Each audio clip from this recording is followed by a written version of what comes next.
శుక్లాంబరధరం విష్ణుం శశివర్ణం చతుర్భుజం ప్రసన్నవదనం ధ్యాయేత్ సర్వవిఘ్నోపశాంతయే అగజానన పద్మార్కం గజానన మహార్నిజం అనేకదంతం భక్తానాం ఏకదంతముపాస్మహే. ఓం గం గణపతయే నమః. ఓం శ్రీమాత్రే నమః. ఓం శ్రీ గురుభ్యో నమః. మా ఆది ఆస్ట్రాలజీ చూస్తున్నటువంటి మీ అందరికీ, అలాగే విదేశాల్లో కూడా ఉంటూ నా వీడియోస్ చూస్తున్నటువంటి మీ అందరికీ పేరు పేరున నా హృదయపూర్వక నమస్కారాలు. ఇప్పుడు మనం 16 ఏప్రిల్ నుంచి 30 ఏప్రిల్ అంటే 16th ఏప్రిల్ నుంచి 30th ఏప్రిల్ అంటే 15 days ఏప్రిల్లో ఎలా ఉండబోతోంది అంటే మేషరాశి నుంచి మీనరాశి వరకు కూడా ఈ రాశుల వాళ్ళ ప్రభావం ఎలా ఉండబోతుందో ఇప్పుడు తెలుసుకుందాం. దానికంటే ముందర మీరు మీ జాతకాలు చూపించుకోదలుచుకుంటే మా ఆది ఆస్ట్రాలజీని కన్సల్ట్ చేయండి.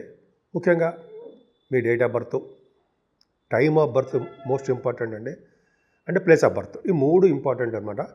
ఉంటే మీరు ఏ ప్రాబ్లమ్స్ ఉన్నా కూడా నాకు ఫోన్ చేస్తే నేను తప్పకుండా పరిష్కార మార్గాలు నేనే మీకు సూచిస్తాను. మీనరాశి వాళ్ళకి మీ రాశిలోనే బుధ శుక్ర శని రాహులు ఉన్నారు కదండి. అద్భుతం అంటే మీరు మీ కష్టపడతారు అనడానికి నిదర్శనం శని రాహులు. మీరు కష్టపడిందే ఏది సంప్రాప్తించదు. మీ విజయము మీ కారణం ఎవరంటే మీ కష్టం. విజయం సాధించాలంటే మీ కష్టమే మీకు విజయము. అంటే శని రాహులు ఉండడం వలన, బుధ శుక్రులు ఉండడం వలన మీకు ఏ నడిచిన ప్రభావం వచ్చేసింది కదా. భయపడాల్సిన అవసరం ఏ లేదండి బాబు, బ్రహ్మాండంగా ఉంటుంది. శుక్ర రాహులు అంటే ప్రయాణాలు చేస్తూ ఉంటారు, బుధ రాహులు అంటే వ్యాపార అభివృద్ధి కలుగుతూ ఉంటుంది, చక్కటి తెలివితేటలతోటి అభివృద్ధికరంగా ఉంటారు. కాకపోతే ఏంటంటే మీకు 11వ ఇంటి వాడు కూడా శని అయ్యాడు, 12th house లార్డ్షిప్ అయ్యాడు. కాబట్టి కొద్దిగా మీకు ఏ నడిచిన ప్రభావం, రాహు ప్రభావం కొద్దిగా ఉంది. భయపడకూడదని చెప్పి కొద్దిగా అంటున్నాను. ఏం భయపడాల్సిన అవసరం లేదు. రవి 2వ భావం ఉన్నాడండి, షష్టాధిపతి.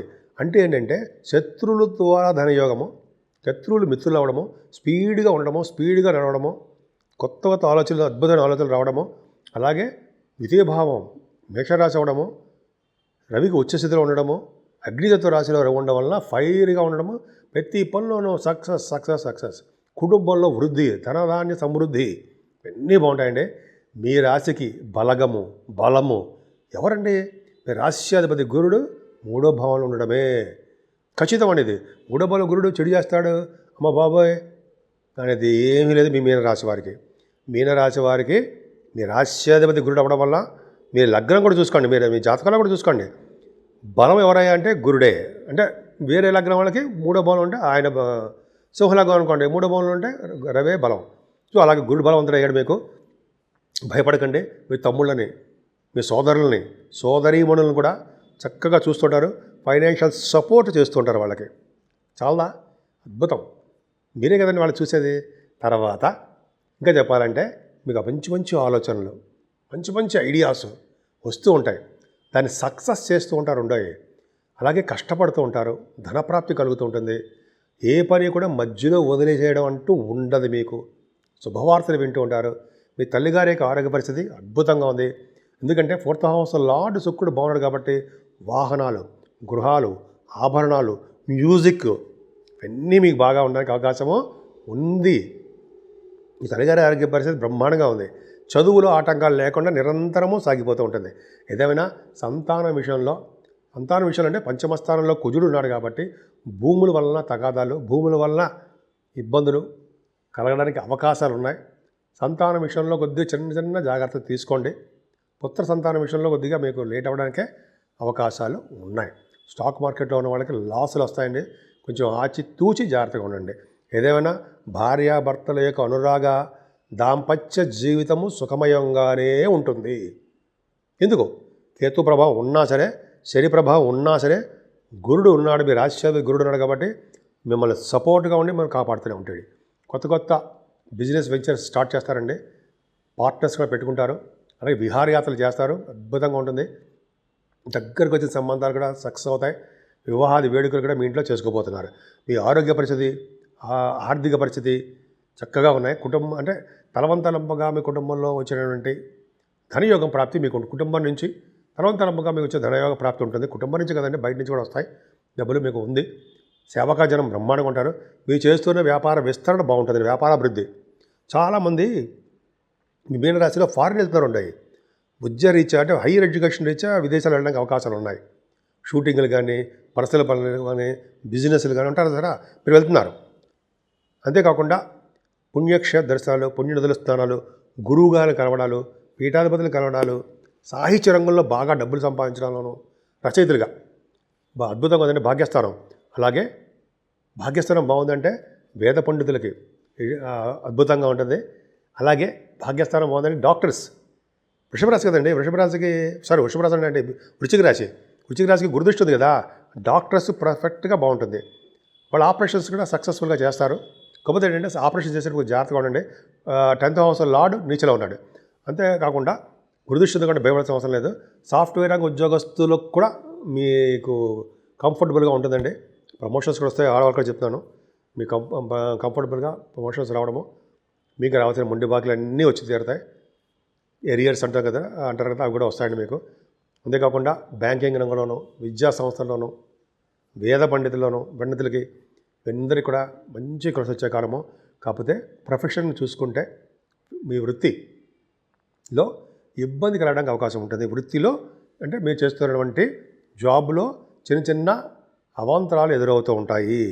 అంతేకాకుండా ఈ సాఫ్ట్వేర్ రంగ ఉద్యోగస్తులు కానీ, శని కారకత్వంలో ఉన్నటువంటి గవర్నమెంట్ సంబంధించిన వాటిలో కానీ, ఈ కోల్ కానీ, ఆటోమొబైల్ ఇండస్ట్రీస్, సిమెంట్ పరిశ్రమలు అంటాం కదండి, ఐరన్, స్టీలు, పెట్రోలియం అంటాం కదా, వీటి సంస్థల్లో పనిచేసే వాళ్ళందరూ కూడా చెప్పవలసిన జాగ్రత్త ఏంటంటే మీరు కష్టపడి మీ జాబులో నిజాయితీగా నిక్కచ్చిగా ఉండండి, విజయం మీదే.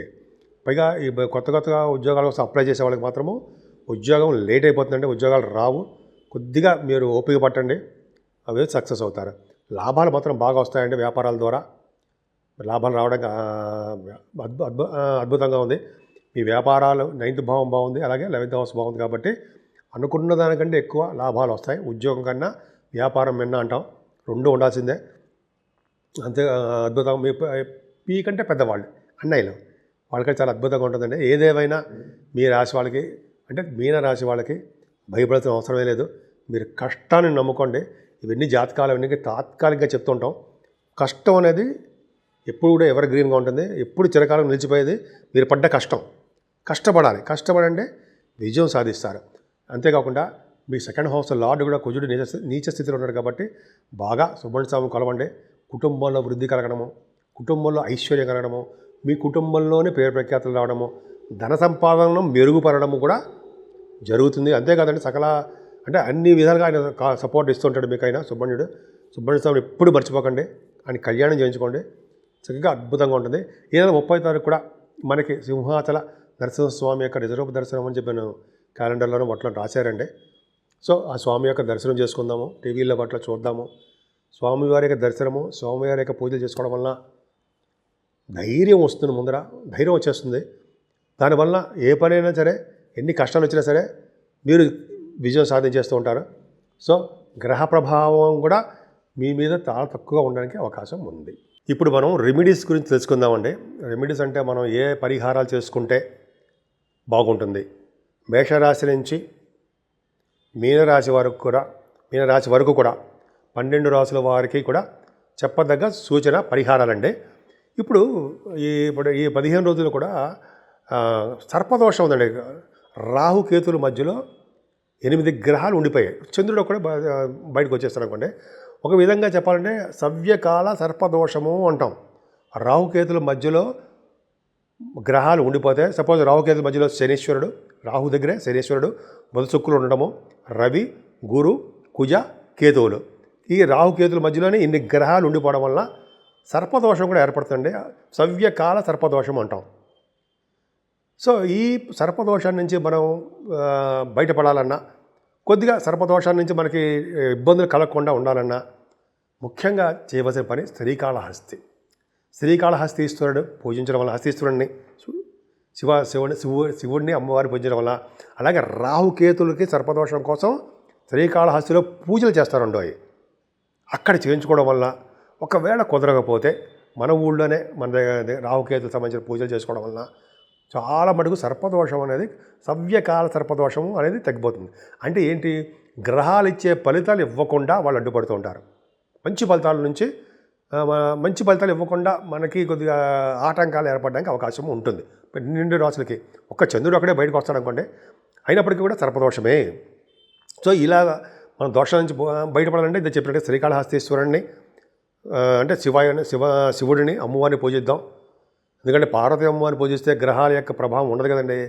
పాము రూపంలో ఆవిడ నడుము గొడ్డాణం రూపంలో ఉంటుంది కదా, సర్పు రాహుకేతువులు. సరే, అది పక్క పెడితే ముఖ్యంగా ఈ పూజలు చేయించుకోవడం వల్ల, అలాగే అమ్మవారికి మన ఊళ్ళోనే కుంకుమ పూజ కానీ లేదా చండీ హోమాలు కానీ చేయించుకోవడం వల్ల, వెంకటేశ్వర స్వామి ఆరాధన చేసుకోవడం వల్ల, శివాభిషేకాలు చేసుకోవడం వల్ల, అన్నిటికంటే ముఖ్యమైనది ఈ నెలలో 28వ తారీఖునే వైశాఖ మాసం వచ్చేస్తుంది. అందున 30వ తారీఖు మన సింహాచల నరసింహస్వామి చందనోత్సవం జరగబోతుంది. సో అంటే ఏంటి, మనం నిజరూప దర్శనాన్ని సింహాచలంలో నరసింహస్వామికి గంధంతో, మీకు తెలియదు ఉందండి, మొత్తం స్వామివారిని కప్పేస్తారు, చేసేస్తారు. ఇప్పుడు స్వామివారికి ఆ గంధం తొలగించి నిజరూప దర్శనం కలిగిస్తుంటారు. ఆ స్వామిని చూసినా, ఆ స్వామివారిని పూజించిన మనకి ఈ రాహుకేతువులు కాదు కదా, ఎవరి వల్ల చదివేశ్వరం వల్ల ఎటువంటి గ్రహాల వల్ల వచ్చే దోషాలు పరిహారం అవ్వడమే కాకుండా మనకి ఎటువంటి ఇబ్బంది కలగనివ్వకుండా ఆ లక్ష్మీనరసింహస్వామి మనకు కాపాడతారు. పైగా ధైర్యాన్ని ప్రసాదిస్తారు. మనకి ఎటువంటి కోర్టు కేసులు ఉన్నా, అంటే ఎటువంటి ప్రాబ్లమ్స్ ఉన్నా, పెళ్లి కాకుండా ఉన్నా, లేకపోతే పుత్తూరుగా ఇబ్బంది కలిగినా, లేకపోతే ఉద్యోగాల సమస్యలు ఉన్నా, ఇటువంటివన్నిటికీ కారకులు గ్రహాలే కదండి. సో కాబట్టి స్వామివారిని పూజలు చేద్దాం. ఇప్పుడు మేము అన్నీ చెప్పినా కూడా నాలెడ్జ్ కోసం చెప్తున్నాం. మీ కష్టాన్ని నమ్ముకోండి. మీరు ఎప్పుడైనా సరే మనం అనేది గ్రహాలు అనేది మేము చెప్తూ ఉంటాం, మీకు మనం దాన్ని రెమెడీ చేస్తూ ఉంటాం. కానీ కష్టాన్ని నమ్ముకున్న వాడు ఎప్పటికీ చెడిపోడు. అంటే నిజాయితీగా కష్టపడి డెడికేటెడ్గా నిమగ్నమైపోయి చేస్తుంటారు ఉంటారు చూసారా, మీలాంటి వాళ్ళు కష్టపడతారే, వాళ్ళకి తిరుగులేని సామ్రాజ్యం తిరిగే ఉండదు లైఫ్లో. సో కష్టపడండి, ప్రతి దాంట్లోనూ విజయం పొందండి. విజయం పొందుతూ భగవంతుడి యొక్క ఆశీస్సులతోటి మీరు విజయం పొందడానికి అవకాశాలు ఎక్కువ ఉంటాయి. సో 12 రాసుల వారు కూడా మనం మీ కష్టాన్ని నమ్ముకుంటూ భగవంతుడి యొక్క ఆశీస్సులు పొందుతూ ఉందాం. సో ఈ విధంగా ఈ 15 రోజులు మీకు కలిసి రావాలని, ఆ లక్ష్మీనరసింహ స్వామి యొక్క దీవెనలు, ఆయన యొక్క కరుణ కటాక్షాలు మీ మీద, మనందరి మీద ఉండాలని నేను మనస్ఫూర్తిగా కోరుకుంటున్నాను.